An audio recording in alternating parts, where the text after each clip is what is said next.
préambule, quelques mots d'ailleurs sur Chantal. Chantal, c'est 20 ans de travail ensemble et 20 ans, ou 19, je ne sais pas, d'amitié, puisque nous avons travaillé ensemble. Elle était directrice de la communauté de communes, moi j'étais conseil de la communauté de communes, et j'ai pu découvrir en réalité la qualité du travail et la qualité j'allais dire, de la méthode de Chantal, qui allie à la fois l'imagination, une imagination débordante, mais aussi beaucoup de rigueur.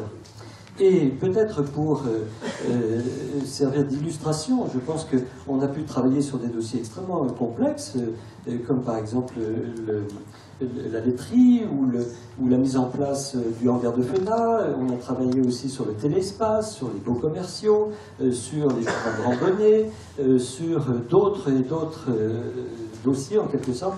Et je pense que, et c'est ce que disait à l'instant Chantal, on vit par les projets.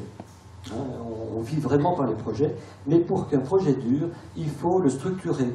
Et il faut également structurer l'action de la collectivité. Et sur ce plan-là, je pense que l'enjeu, ou les deux enjeux importants du prochain mandat, seront en premier lieu la défense de notre territoire. Alors Chantal l'a évoqué tout à l'heure, mais vous savez tous que nous sommes un territoire en danger. Un territoire en danger parce que nous sommes peu à peu attirés dans l'orbite de la métro. On en a eu quelques exemples. Souvenez-vous, il y a maintenant 1 an ou 2 ans, ces délibérations concordantes des 7 communes du canton refusant en quelque sorte d'être absorbées par la métro. Mais évidemment, vous savez, quand on gagne une bataille, on ne gagne pas toujours la guerre. Et actuellement, les projets qui sont mis en place sont des projets assez redoutables. Parce que, si vous voulez, le territoire du Vercors, c'est un territoire d'histoire, c'est un territoire de culture. Pensez au château, dont d'ailleurs, en parenthèse, la vraie histoire n'est pas forcément celle que l'on connaît. C'est un territoire aussi de nature, et c'est enfin un territoire d'économie.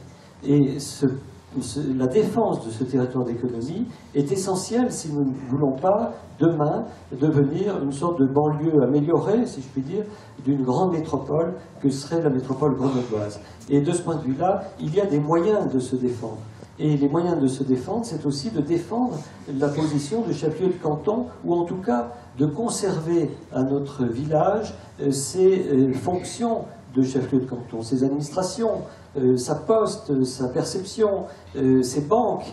Et je pense qu'il y a là un vrai enjeu. Et c'est vrai que le prochain mandat sera centré, en premier lieu peut-être, sur la défense de ce territoire, parce que nous ne voulons pas vraiment, je pense qu'on peut le dire, être rattachés à la moitié de la commune de Fontaine.